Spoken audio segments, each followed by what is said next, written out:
Good morning to one and all. അപ്പോൾ കഴിഞ്ഞ ക്ലാസ്സോടെ നമ്മുടെ ഒന്നാമത്തെ ചാപ്റ്റർ കംപ്ലീറ്റ് ആയിട്ടുണ്ട്. ഈ ക്ലാസ്സിലൂടെ നമ്മൾ സെക്കൻഡ് ചാപ്റ്ററിലേക്കാണ് കടക്കാൻ പോകുന്നത്.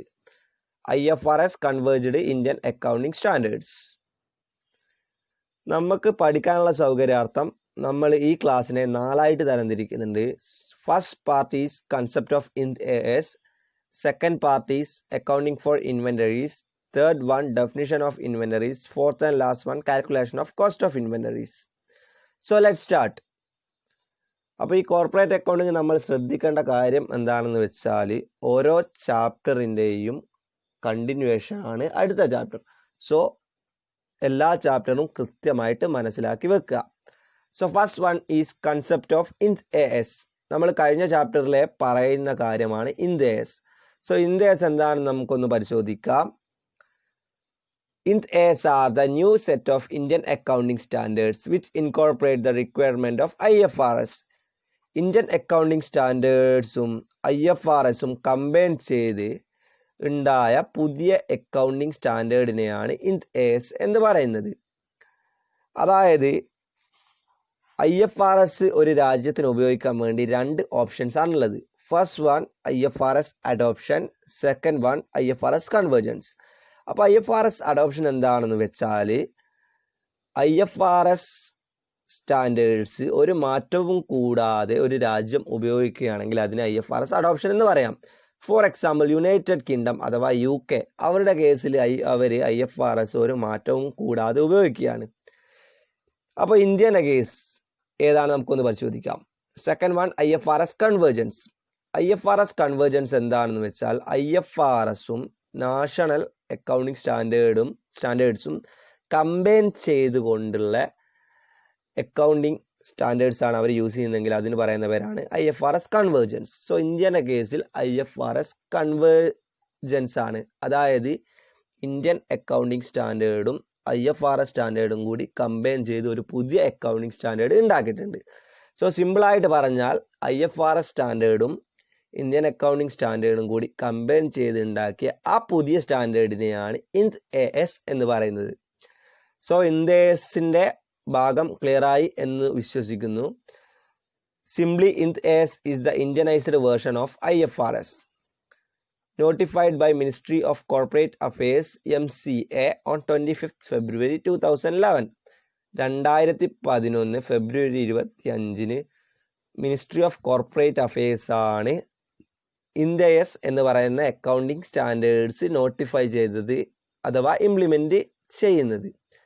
So first area is over, IND-AS is over. Next one accounting for inventories. അതായത് നമ്മൾ ഈ ചാപ്റ്ററിൽ ഡിസ്കസ് ചെയ്യുന്നത് ഡിഫറെൻറ്റ് IND-AS സ്റ്റാൻഡേർഡുകളാണ്. First one accounting for inventories. IND-AS 2 ആണ് ഇൻവെൻ്ററീസുമായിട്ട് ഡീൽ ചെയ്യുന്നത്. സോ എന്തൊക്കെയാണ് ഇൻവെൻ്ററീസിൻ്റെ ഡെഫിനിഷനിൽ വരുന്നത് എന്ന് നമുക്ക് പരിശോധിക്കാം. Inventories are assets that are held for sale, being prepared for sale and material to be used for production process. അതായത് നമ്മൾ വിൽക്കുന്നതോ അല്ലെങ്കിൽ വിൽക്കാൻ തയ്യാറാക്കിയതോ അതുമല്ലെങ്കിൽ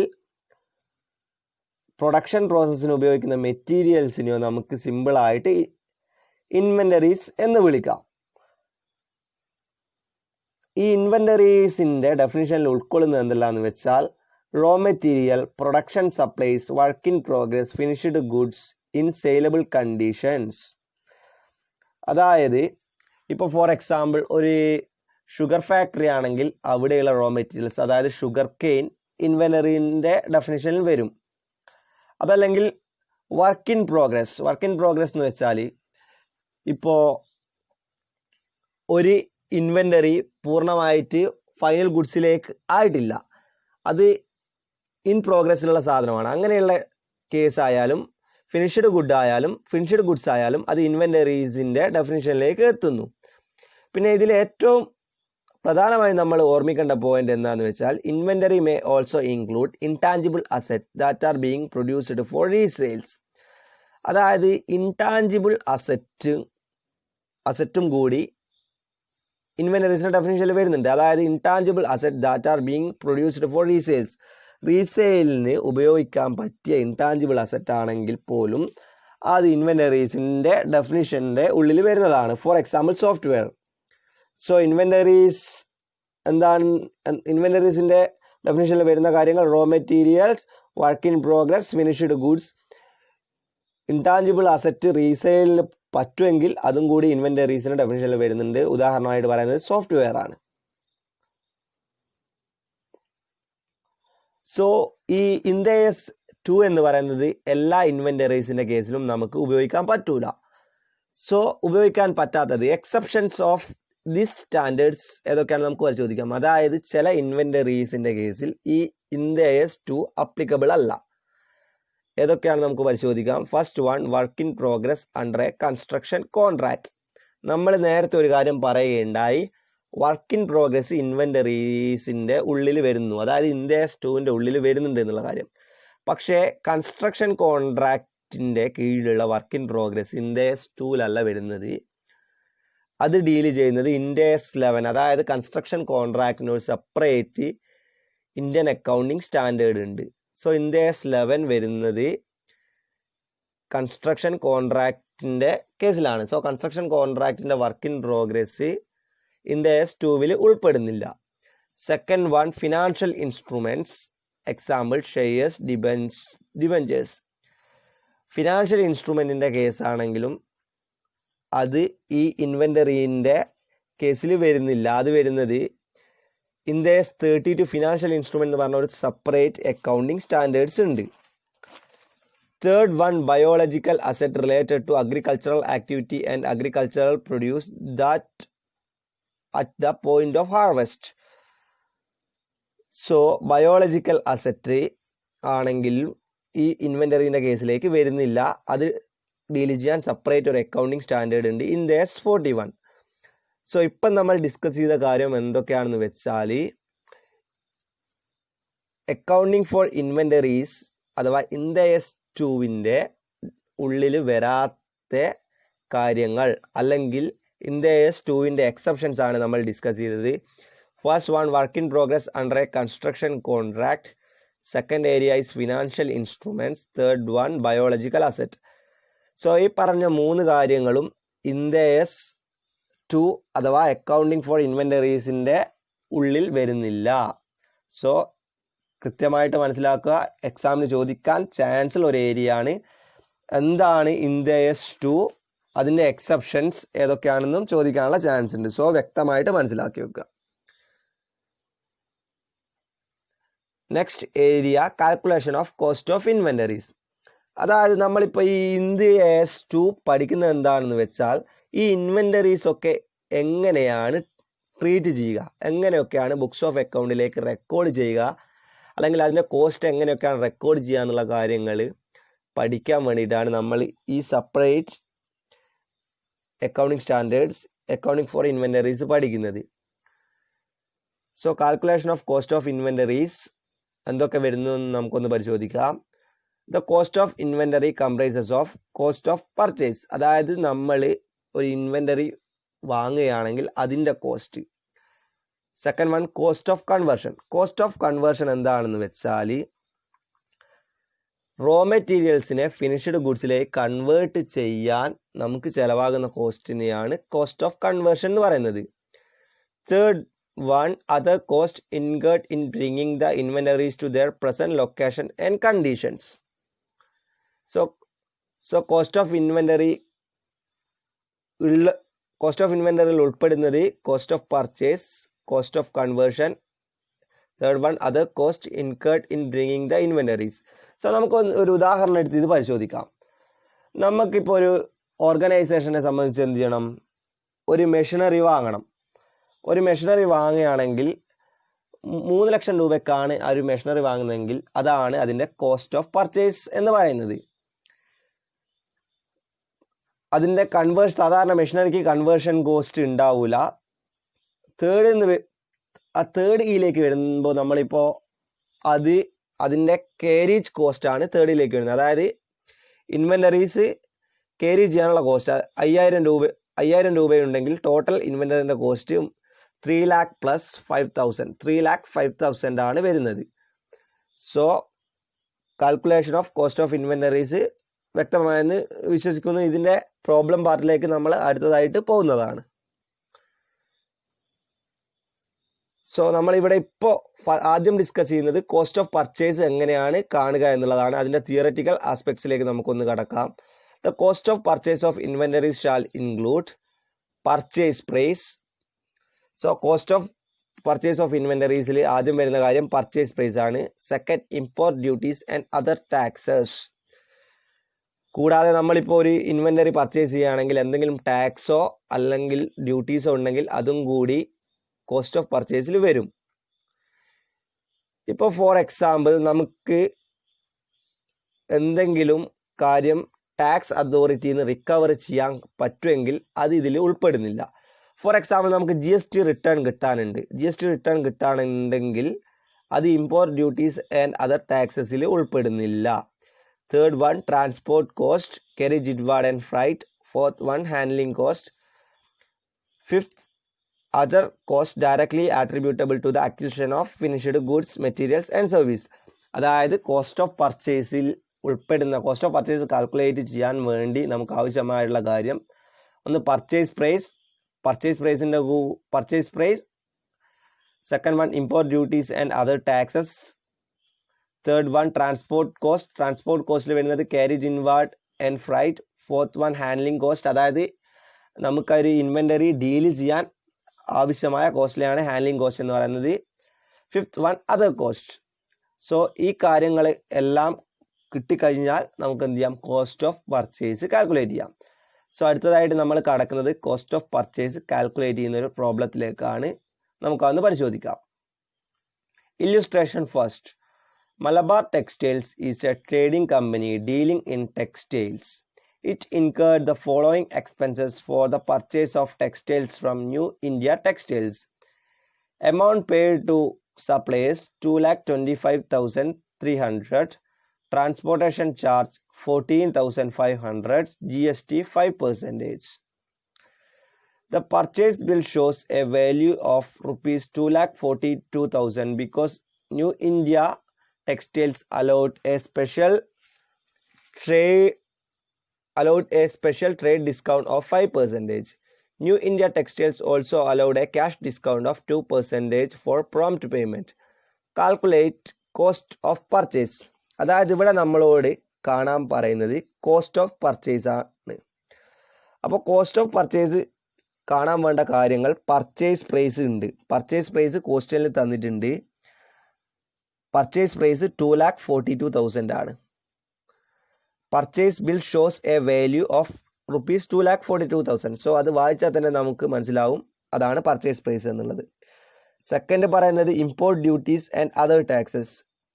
ഇവിടെ goods and service tax pay ചെയ്ത കാര്യം വ്യക്തമായിട്ട് പറയുന്നുണ്ട്. സോ അതും ഇതിൽ പറയുന്നുണ്ട്. തേർഡ് ഏരിയ പറയുന്നത് ട്രാൻസ്പോർട്ടേഷൻ കോസ്റ്റ് ഉണ്ടോ നമുക്കൊന്ന് പരിശോധിച്ചാൽ ട്രാൻസ്പോർട്ടേഷൻ കോസ്റ്റും പറയുന്നുണ്ട് 14,500. സോ സിമ്പിളായിട്ട് നമുക്ക് എന്ത് ചെയ്യാം, കോസ്റ്റ് ഓഫ് പർച്ചേസ് കാണാം. So first one, cost of purchase as per the bill 2,42,000 less trade discount. അതായത് നമുക്കിവിടെ 5% ട്രേഡ് ഡിസ്കൗണ്ട് കിട്ടിയ കാര്യം പറയുന്നുണ്ട്. ട്രേഡ് ഡിസ്കൗണ്ട് കിട്ടുക എന്നുള്ളത് ബൾക്കായിട്ടുള്ള പർച്ചേസിന് കിട്ടുന്ന ഡിസ്കൗണ്ടിനെയാണ് എന്ത് പറയുന്നത്, ട്രേഡ് ഡിസ്കൗണ്ട് എന്ന് പറയുന്നത്. സോ ട്രേഡ് ഡിസ്കൗണ്ട് നമുക്ക് എന്ത് ചെയ്യാം, കോസ്റ്റ് ഓഫ് പർച്ചേസിന് കുറയ്ക്കാം.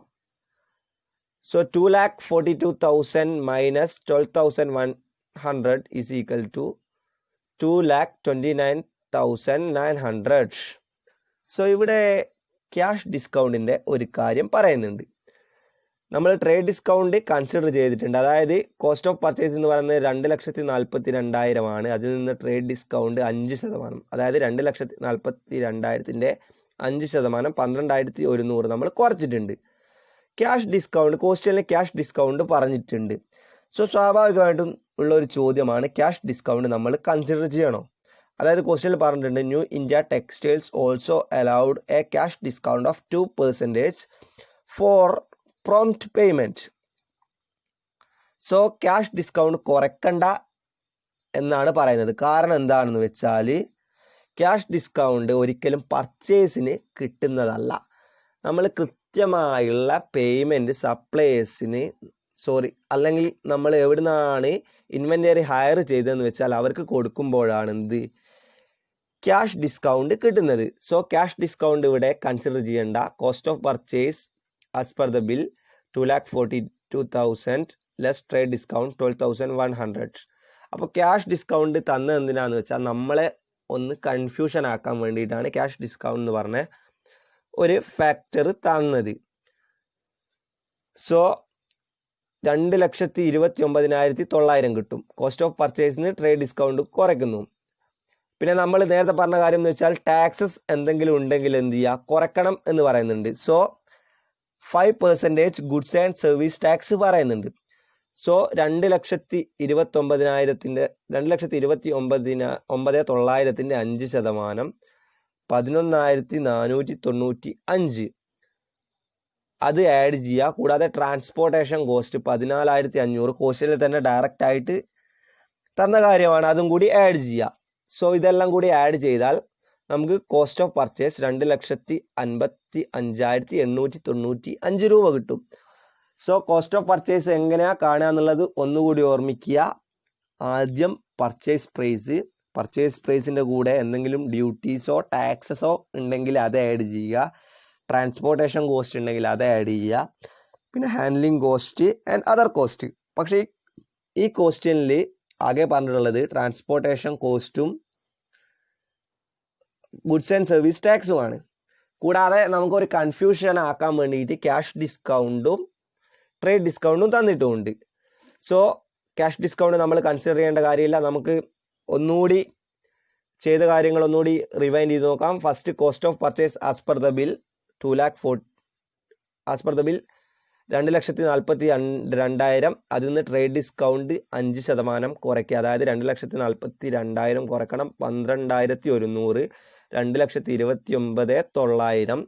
ക്യാഷ് ഡിസ്കൗണ്ട് നമ്മൾ കൺസിഡർ ചെയ്യേണ്ട കാര്യമില്ല. കാരണം ക്യാഷ് ഡിസ്കൗണ്ട് ഒരിക്കലും പർച്ചേസിന് കിട്ടുന്ന കാര്യമല്ല. അതുകൊണ്ട് അതെന്ത് ചെയ്യേണ്ട, കൺസിഡർ ചെയ്യേണ്ട. പിന്നെ ടാക്സ് ഉണ്ടോ എന്ന് പരിശോധിക്കുക. ഗുഡ്സ് ആൻഡ് സർവീസ് ടാക്സ് ഉണ്ട് എന്ന് പറയുന്നുണ്ട് 5%. അതായത് 2,29,900 5% കണ്ടാൽ 11,495. അതിൻ്റെ കൂടെ ട്രാൻസ്പോർട്ടേഷൻ കോസ്റ്റും കൂടി കൂട്ടിക്കഴിഞ്ഞാൽ കോസ്റ്റ് ഓഫ് പർച്ചേസ് കിട്ടും. So calculation of cost of purchase സിമ്പിളാണ്. എങ്ങനെയാണ് ചെയ്യേണ്ടതെന്നുള്ളത് ആദ്യം അതിൻ്റെ ഒരു പ്രിഫോമ മനസ്സിലാക്കി വെക്കുക. എന്നിട്ട് ക്വസ്റ്റ്യനിൽ ഏതെല്ലാം ഐറ്റംസ് തന്നിട്ടുള്ളത് എന്നുള്ളത് ഓർമ്മിക്കുക. സോ നിങ്ങളിപ്പോൾ ഈ ഒരു പ്രോബ്ലത്തിൽ ശ്രദ്ധിക്കേണ്ട കാര്യം എന്ന് വെച്ചാൽ ഡിസ്കൗണ്ടിൻ്റെ കാര്യമാണ്. ഓൺലി ട്രേഡ് ഡിസ്കൗണ്ട് മാത്രമേ കൺസിഡർ ചെയ്യാവൂ. ക്യാഷ് ഡിസ്കൗണ്ട് നിങ്ങളുടെ കൺഫ്യൂഷൻ ആക്കാൻ വേണ്ടി തരുന്നതാണ്. So cost of purchase of inventory കാണേണ്ട ഒരു ചോദ്യം നമ്മൾ എന്ത് ചെയ്തിട്ടുണ്ട്, മനസ്സിലാക്കിയിട്ടുണ്ട്. ഇന്ന് ഈ ക്ലാസ്സിൽ നമ്മൾ ഇത്രയും കാര്യങ്ങളെ ഡിസ്കസ് ചെയ്യുന്നുള്ളൂ.